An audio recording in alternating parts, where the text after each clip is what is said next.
No niin, terve vaan kaikille. Jatkellaan Darkness Withinin parissa. Me ollaan nyt lähes kokonaan tutkittu tää Ivar Bergenin talo, mutta vielä on yksi paikka tutkimatta. Joten jos huomaatte, niin tossa on joku aivan erivärinen kohta verrattuna muuhun tuohon kattoon. Siinä on nimittäin luukku. Tutkitaan sitä vähän. I think there is a trapdoor up there. It is too high to reach. Siihen me otetaan koukku, minkä me saatiin viime jaksossa tuolta keittiöstä. I think I can reach there with this. No, saatiin se auki ja pidetään tikkaa talas ja kiivetään ylös. Lähdettiin tämmöiseen salaiseen ullakkohuoneeseen. Täällä on jotain näytteitä tämmöistä. What are these? Tämmöistä jostain meren elävistä, että siinä on tämmöisiä kaloja. Siinä on joku vähän medusan tapainen. Siinä on toinen medusan tapainen ja tommonen kala. Tää näyttää vähän kampelan tapaiselta. Ja täällä on joku kuvakurjainen. Tässä on sitten verho, jonka takaa löytyy tämmönen kansio. Luetaanpa mitä siellä on juttua. My aim in writing these notes is to document information of archaeological importance. No, this is not scientific. Even so, I feel an urgent need to write. Sitting here, I am surrounded by a dark and obscure jungle. My investigation has led me here, accompanied by my guide who grudgingly agreed to come with me at the behest of his village, and now I wait for him to hack a path through the dense underbrush, thick ivy and high grass. I will continue writing, although the skin is peeling off my hands and they ache unbearably. Also, I hate to think what effect the humidity will have on my papers.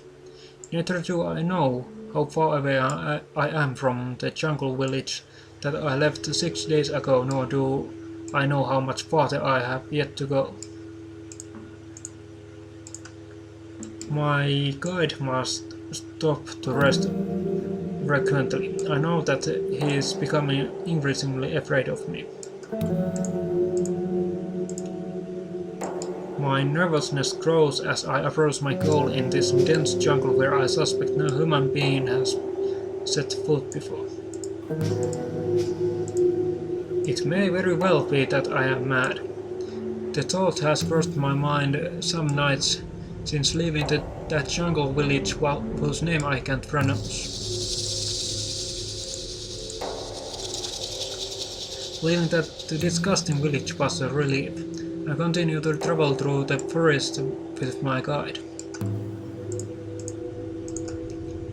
He doesn't speak my language, and in spite of the fact that he is experienced, I think we may be lost.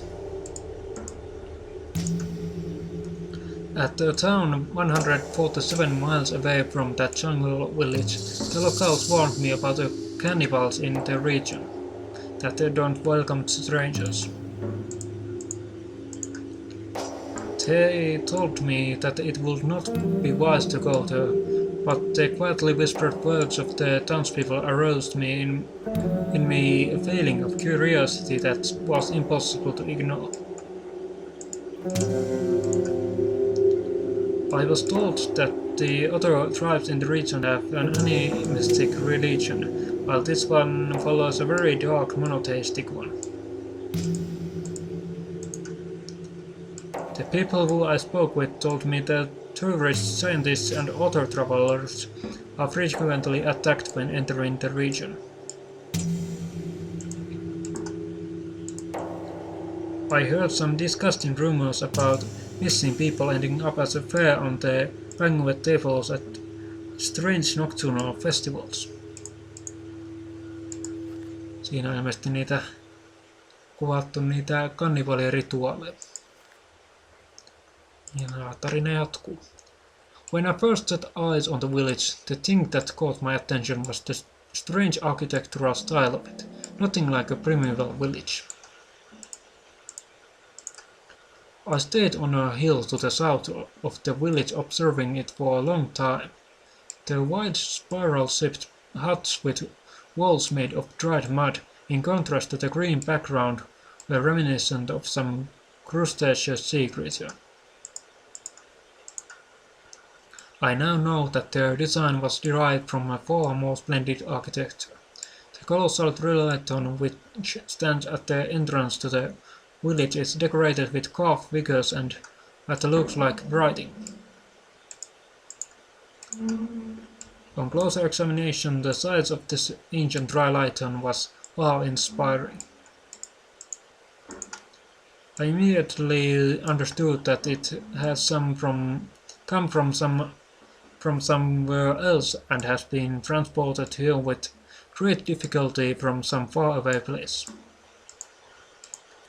I spent 14 fear-filled days and nights in that cannibal village and witnessed many disgusting and wild things. We had great difficulty communicating, although some of the villagers understood a few words of my language. They treated me kindly and were quite hospitable from the start, as though they recognized me somehow. I was never able to figure out why. Even though I repeatedly told them my name, they addressed me by another similar name.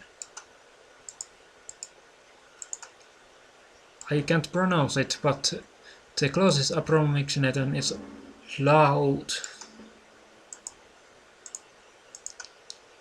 As the days passed, I noticed that they treated me with increasing respect. They did not change my feelings towards them. The diabolical dances started to be performed during the last days of my visit there, and I thought that they were performed because of a great fear that was felt towards the jungle. These dances were accompanied by cacophonous hymns and only terminated when all the participants smacked their palms crazily on the ground. And there was a group of people who said to me that they were going to some ruins in the depths of the jungle. But I secretly watched them and noticed that after these silent regular nocturnal visits, when they returned sweating, there were fewer people present than the number who had set out. Anyways, I don't want to spend any more time writing about them. We will be leaving here shortly. These may be my final entries. The pain that I feel is gradually getting worse. Even walking has started to take its toll. My body is becoming contorted and deformed. When Loath Nolder was caught by the police, he was hospitalized because of a disease. This explains his situation a bit better. Just holding this pen is difficult. This is nothing but a curse. For some time I have been seeing spiral ruins and ornamental blocks with hieroglyphics or drawings on them.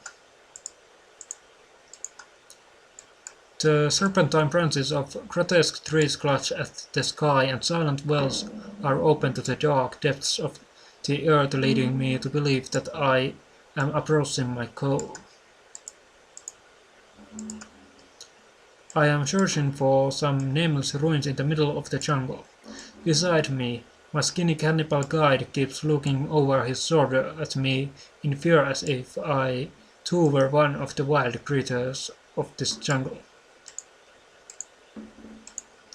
Although we have traveled north up to this point, I can see from the moss on the bark of the trees that we have changed direction and are heading east.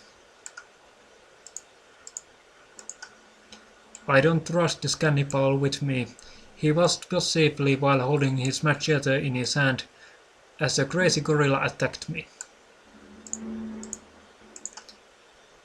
I will not forget his hopeless expression when I won that bloody struggle.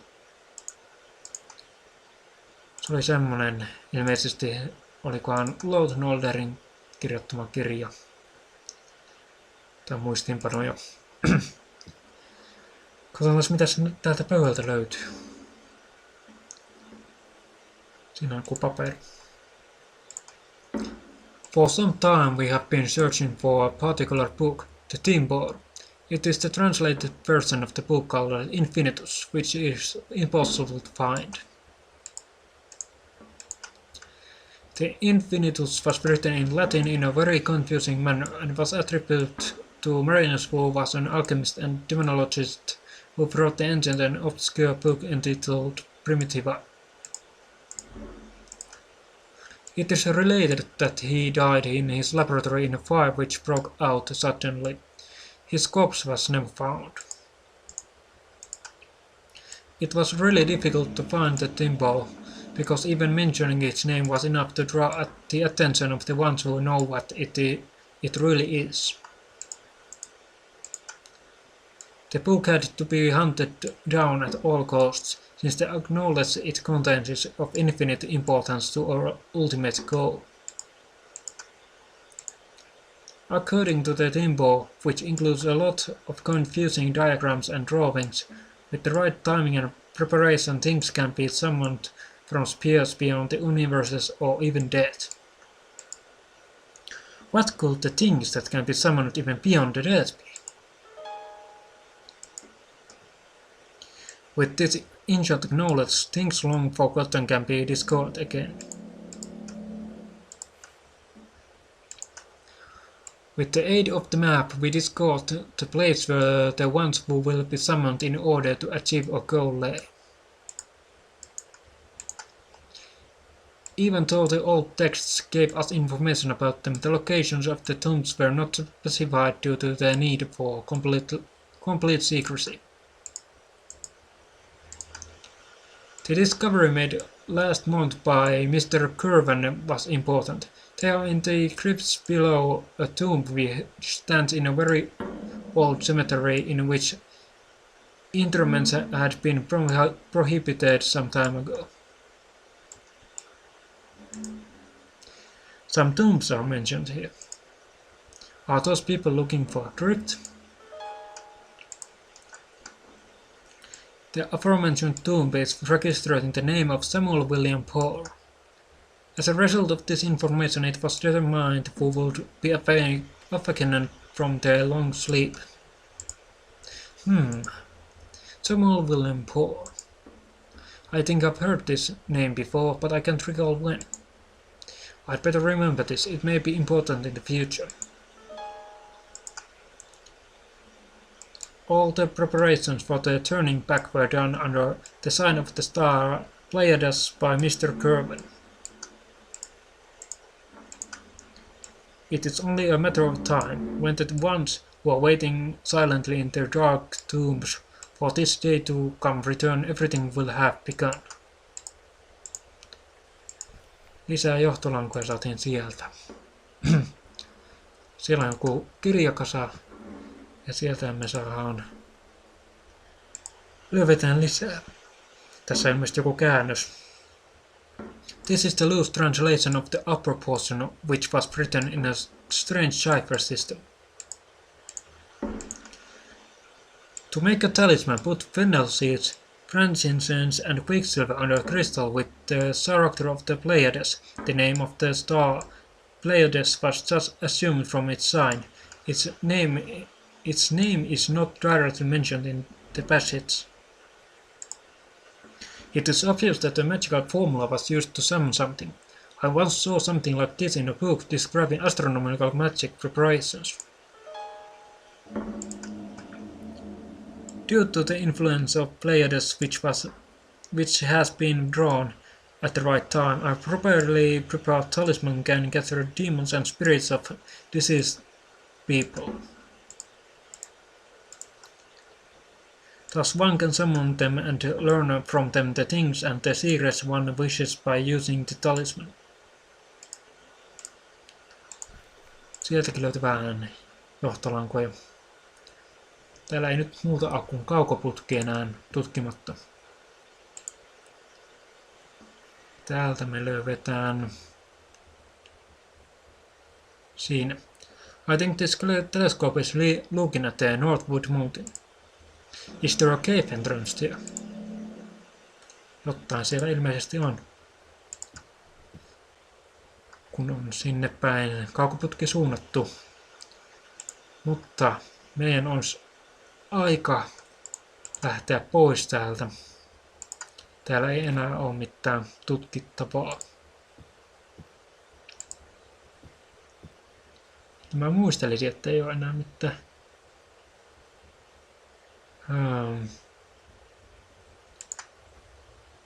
Jep. Lorraine, I wasn't expecting you so soon. Didn't you get the note?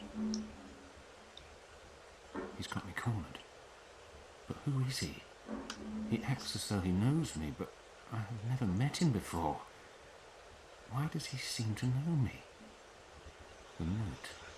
He must mean the one I found at home.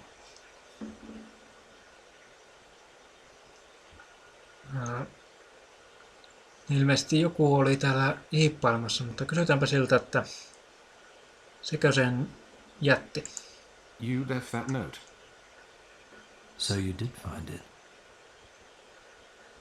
So why did you come here this early? I came here to talk to Mr. Dredden. Then you're going to be disappointed. He disappeared after his exploration of Moorland Cemetery. Not to worry though. We'll take care of this situation. Oh, right. Anyway, at least this is a lucky coincidence. I realize I've forgotten to give you the key.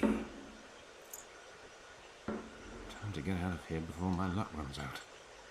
Okay, thanks. I'll be leaving now. Okay, Lorraine. Be careful. Siinä on erikoinen hiippari.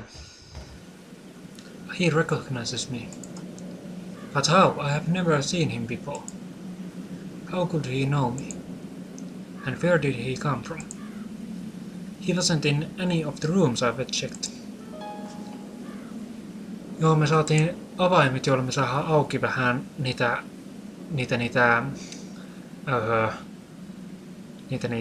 pöytiä siellä, mitkä oli siellä yläkerrassa lukossa. Ja muistatte sitten sen luukun, mikä oli siellä lattiassa, niin sekin saa auki näillä avaimilla sitten. Mutta meidän pitää palata seuraavana päivänä takaisin.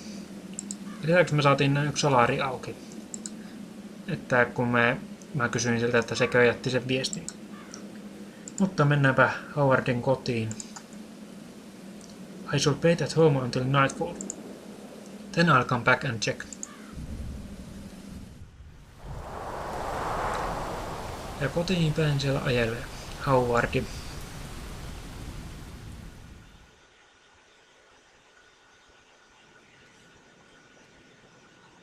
I feel exhausted. I've been through a lot today. Mr. Pigman, that man in the cabin's hall. I better rest a bit. Joo, voidaan lopetella tällä kertaa tähän näin ja palaillaan sitten Howardin seuraaviin unikohtauksiin. Elikkä se on moro.